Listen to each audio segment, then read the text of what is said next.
ở yên trên kia mà song yên với vui cho chính nè sen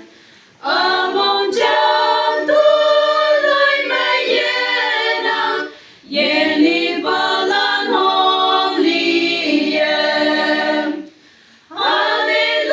Hallelujah ingi yangi Hadawaya hayabu Iyikaya tau yen yange Jisu medau mong hanam Mong hợp lạc yen nang tau yen hu Hợp bồi Jisu wa sập si Yen yi bo ya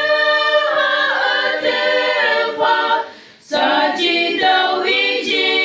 ngonam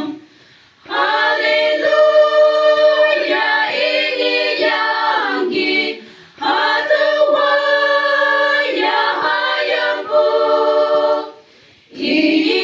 Iyikaya tau yen yange Jisu matau mong hanam Anu ayen nawayom nang Iya ayen ayin Yen jingki yu ayong Awiyam nang himoy mam Hallelujah ingi yangi Hadawaya hayabu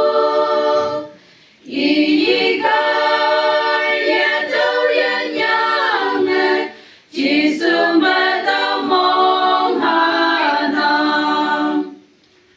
Mong tuloy yen may mahang ne Jisu wenang te inang Sa abay kay mong mayaya Hayang mong may ngodong